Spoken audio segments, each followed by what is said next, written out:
He says, فَاسْتَبْشِرُوا بِبَيْعِكُمُ الَّذِي بَيَعْتُمْ بِهِ.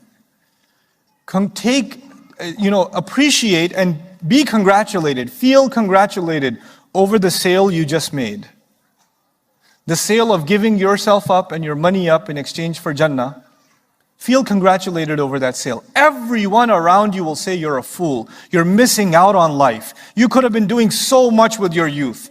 Man, you're a good-looking guy. You're a young woman. You could have had anything you wanted, and you're wasting it away with that hijab on your head and that scruffy beard you're trying to grow, and you're trying to go to the masjid and pray and this and that. Man, we could have been having so much fun. You only live once. YOLO. You only live once. Apparently to the kafir, yes.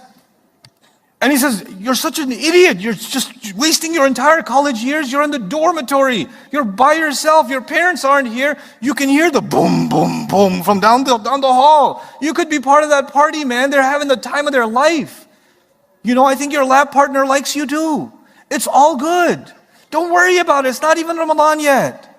And you say, no, I just want Jannah. You're stupid, man. You're stupid. Why can't you get smart?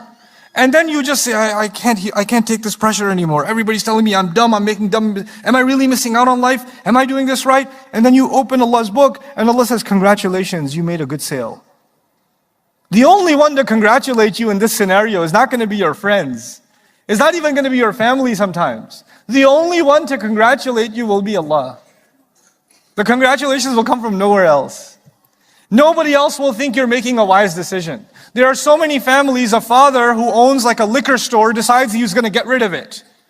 And when he gets rid of it, they have to sell the house because he can't make the house payments anymore. So they're going to go from a house to an apartment. And the whole family is going crazy. What are you doing? We need the house. How are we going to live in an apartment? This is the wrong idea. I don't know what's happened to dad. He's gone crazy. But the father knows the only one who's telling him, congratulations, my slave. You've made the right call. The only one who's telling him that is who? It's Allah. It's Allah. When you trust Allah, then let me tell you, people around you will question that trust. And they will make you lose that trust. And that's when you need to hold on to Allah's book. Because when you open that book and you read it to find hope, that's the only way to survive.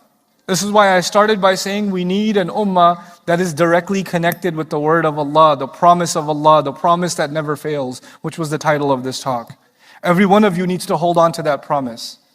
I see it as part of my mission to try to understand that promise and try to share what that promise is about as best I can. But that's not enough. All of you have to be on your own journey to understanding Allah's book. And not for any other purpose, but to seek Allah's advice and strength of will, of decision, that you can hold on to the right decisions and not back off again, not slip back into the darkness again. Some of you guys that are here, you've done some horrible things this year, but at least you're here now, and at least you heard some of this, and maybe some of this goes into your heart, and you decide from here on out, I will take the promise of Allah seriously. Whatever happened, happened. You know what, it's in the past, but it's not going to determine my future. I tell you, this is the last one, I promise. I'm 3 minutes over my time already. People will give up on you. People will give up on you. Allah never gives up on you. People will give up on you all the time.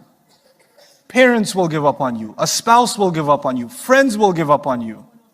But Allah will not give up on you. People will judge you and can condemn you. Like, this guy is bad and that's it, case closed. Allah will never close His doors off of you. The only one who can close those doors permanently is yourself. Allah doesn't do it. Allah does not do that. Subhanahu wa ta'ala.